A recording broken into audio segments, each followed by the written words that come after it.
Selamat datang di IKT Chong Channel. Kali ini kita bahas tugas terkait hutang obligasi jangka panjang yang sudah dikerjakan dan dikumpulkan. Ini soal yang kita kerjakan.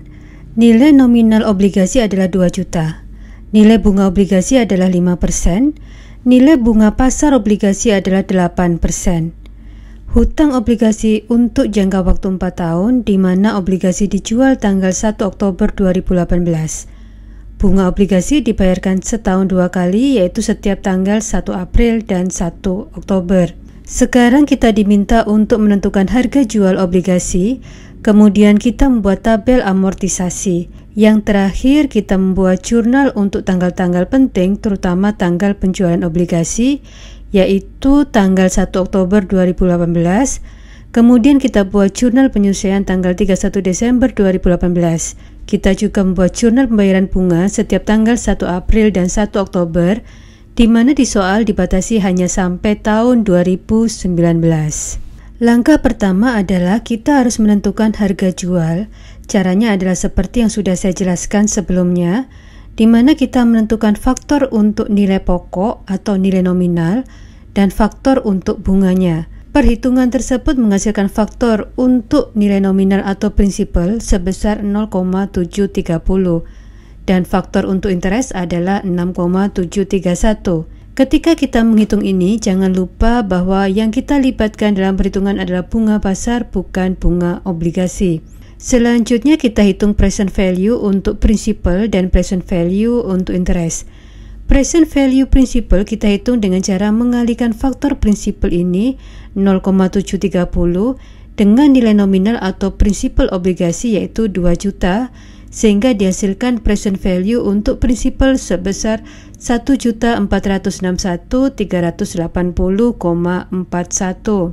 Sama halnya dengan interest atau bunga, kita hitung present value-nya dengan mengalihkan faktor interest tadi yang sebesar 6,731 dengan nilai bunga yaitu bunga obligasi sebesar 5%, kita bagi 2 karena bunga dibayarkan setahun 2 kali.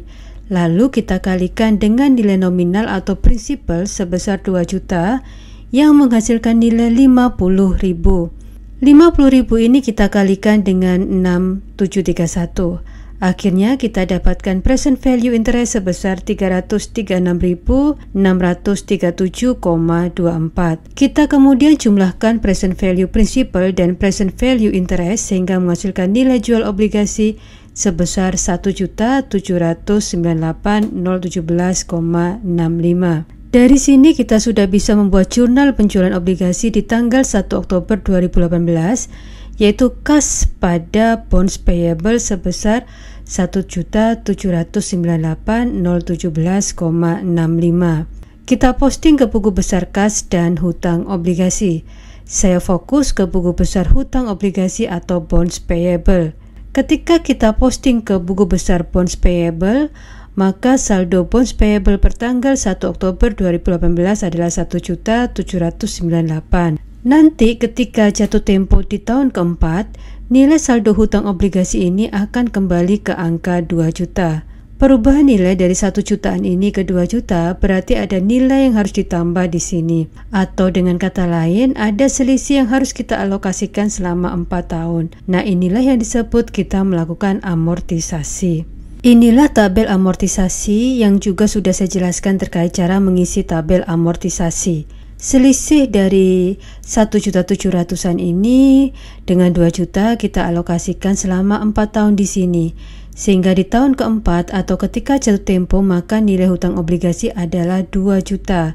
Di tanggal itu jurnal kita pasti jurnal pelunasan yaitu bonds payable pada kas sebesar 2 juta. Nah, untuk membuat nilai 2 juta ini kita perlu penjurnalan dengan cara mengkredit akun bonds payable yang ini disebut jurnal amortisasi. Kita kembali ke tanggal-tanggal penting untuk kita jurnal sesuai dengan perintah soal. Tadi kita sudah membuat jurnal tanggal 1 Oktober 2018 yaitu kas pada bonds payable sebesar 1.798.017. Jika kita lihat di tabel ini, tanggal berikutnya adalah tanggal pembayaran bunga yaitu tanggal 1 April 2019. Tapi sebelum ketemu 1 April ini, kita ketemu laporan keuangan di tanggal 31 Desember 2018, sehingga harus ada jurnal penyusian yang kita buat terkait dengan beban bunga dan hutang bunga. Oleh karena itu, kita buat jurnal penyusian tanggal 31 Desember 2018. Pertama, kita buat jurnal penyusian untuk pengakuan bunga yang akan kita bayar dengan menjurnal interest expense pada interest payable sebesar 50.000 kalikan jalannya bulan dari tanggal 1 Oktober sampai 31 Desember, yaitu 3 bulan. Kemudian kita bagi dengan 6, karena kan bunga dibayarkan setahun 2 kali. Perhitungan ini menghasilkan nilai 25.000. Jadi inilah jurnal penyusian pertama terkait bunga yang akan kita bayar dan bunga yang sudah menjadi beban di tahun 2018. Selanjutnya kita buat jurnal penyusian untuk amortisasi. Kita lihat di tabel amortisasi ini senilai 21.921. Karena jalan baru 3 bulan, maka 3/6 kita kalikan dengan 21.921, sehingga menghasilkan nilai 10.960.